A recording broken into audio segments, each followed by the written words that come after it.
On today's episode, we talk about the PQ platform, which is the Mark 5, Mark 6 era. With the coding in this generation car, the coding was just sort of starting off. The options were somewhat basic compared to what we can do in the Mark 7, but they were there, and we will run through today a few of the options that can be done. First up, with the coding, we have the Windows roll up and down with the key. Now, for most of us, we probably know what that is when you can automatically just press the button and all the windows unlock and lock. In most cases, though, you just want to hold the open button for the windows to open and hold the lock button for them to close. So this is where it originated from. That can be done there. Now, another one that I have seen, and you probably have seen in the previous video, but I'll show it again now, which is the lock and unlock confirmation, which you'll see right now.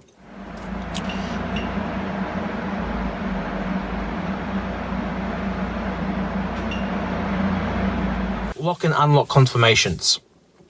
This is, as we know, is the lock and unlock chirp. Like the Mark 7 platform, the Mark 5 and 6 platform have this, except it is a little different. In the lower spec Mark 5, Mark 6s, where that alarm system speaker isn't available, you will have nothing at all.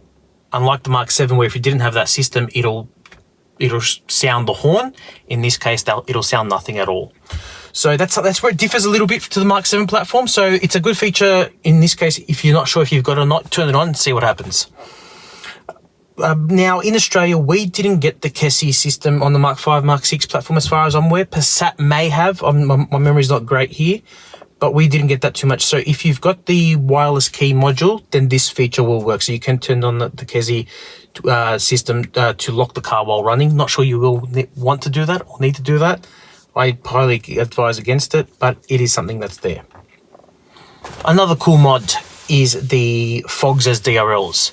Now, in the Mark 5s, for example, the DRLs didn't really exist at some point. I know some of the R32 mods and R32 guys have done it in the US, where they put the indicators on as the DRL or in that vicinity. But others, for example, the GDI or the original spec ones do not have that. An option that I have seen people do that, and that I have had requests for, is to make the fog lights the DRL. Now that is possible. A lot of people will move away from fog lights and put DRL bulbs in, like something with lower brightness, and use them as DRLs. That is possible. We can do that using the fog light system.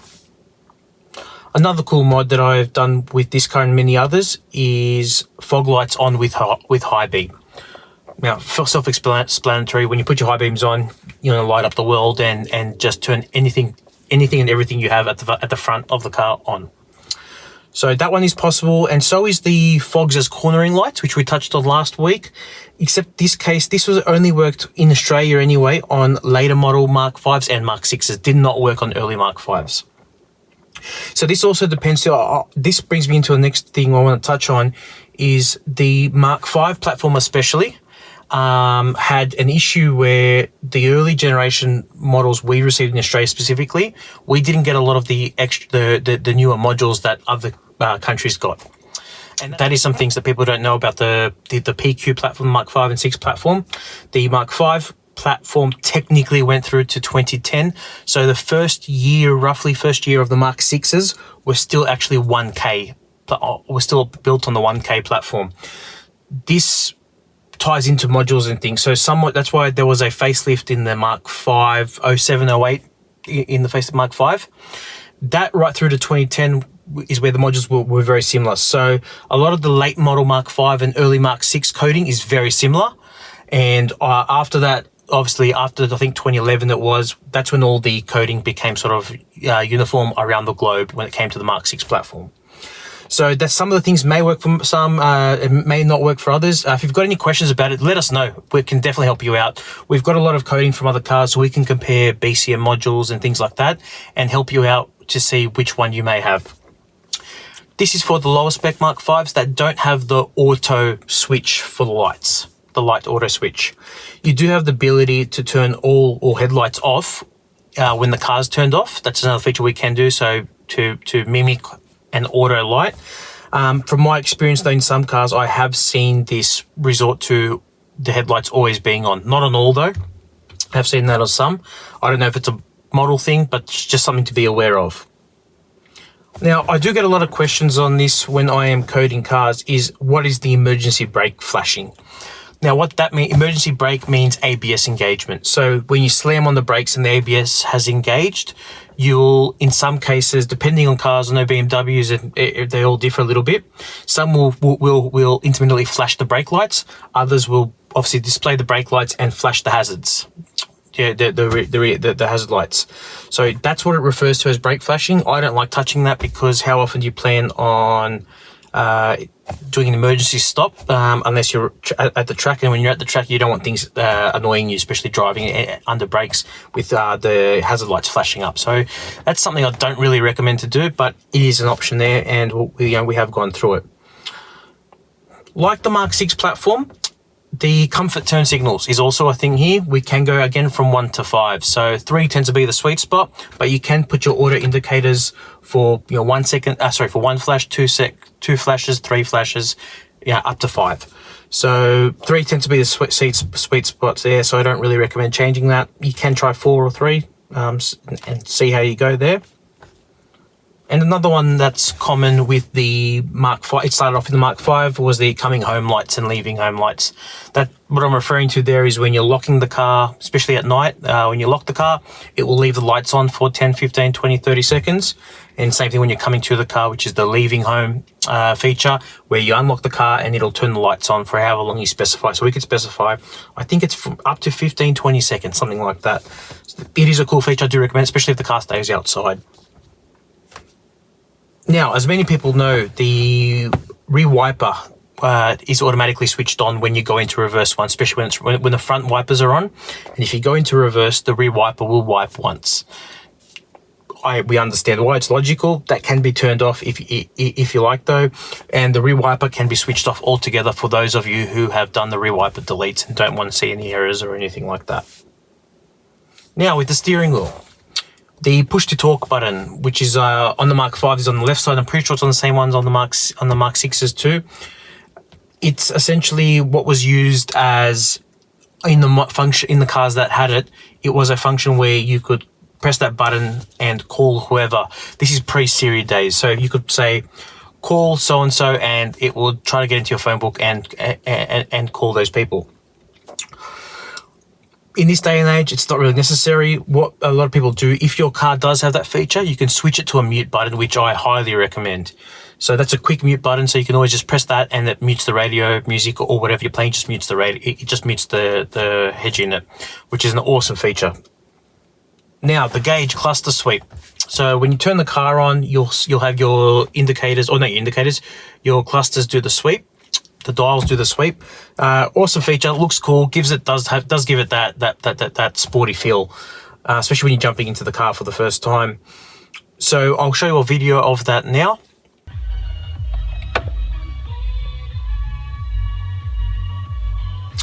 Now that's about it with that one. That's fairly straightforward. Now please be wary. It's only compatible on the Mark 6s onwards, but after a certain revision, which is sort of late 2010, early 2011. I will see if I can find that and post that below now, but that's where there is a limitation on that, so we can try and turn it on, but some of them, the early revision clusters, will not be able to do that.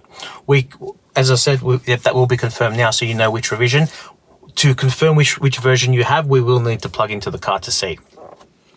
Now, starting from the Mark 6s, they had the ability to have a mirror adjustment, especially in reverse. So you could have the passenger mirror go down in reverse, which was a very cool feature, especially when you're parking the gutters and things, to avoid scratching rims, essentially. So that's a cool feature.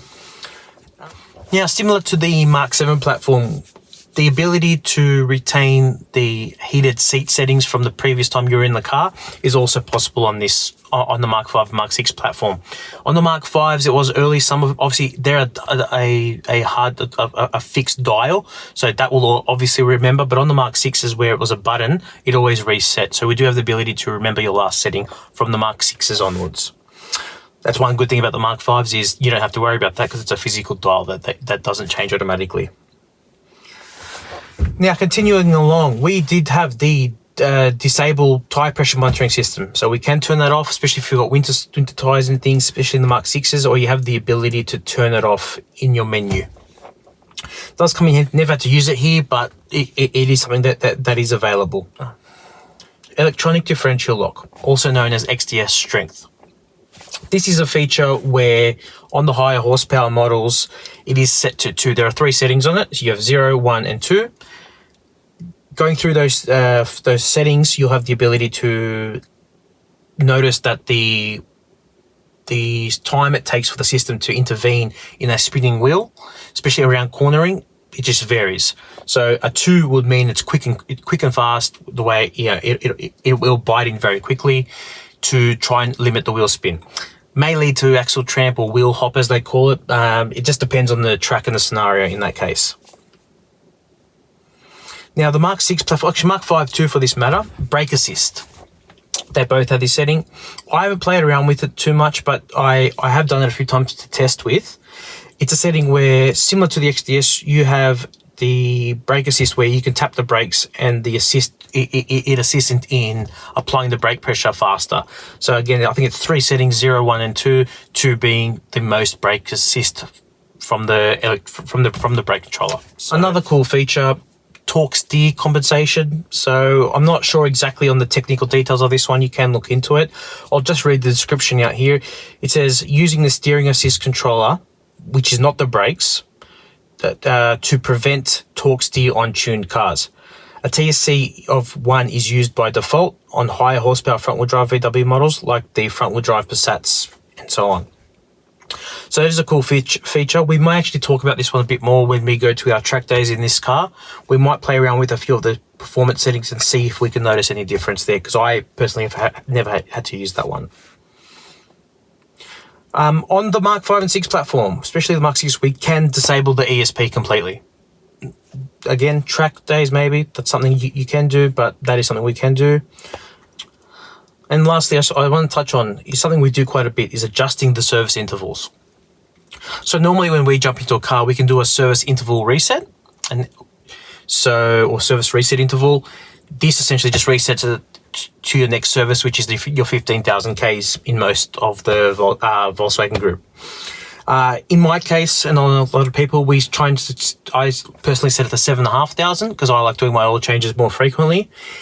That way it's automated at that level, so we can put in the next service interval at a specified kilometers at a specified distance. I do like that feature, and I also have it set to 6 months instead of 12 months, so whatever comes first. Great feature to use, especially if you do like your cars, and in this case, especially the older, my turbo is on the way out, and I do have a burning oil, so I tend to run out of I tend to have a low oil warning light at about 6,000, 7,000 kilometers anyway. So it's sort of good until I can finish the KO4 upgrade. That is then when I can not worry about that, because it'll be a freshly built KO4 on that system, on this car.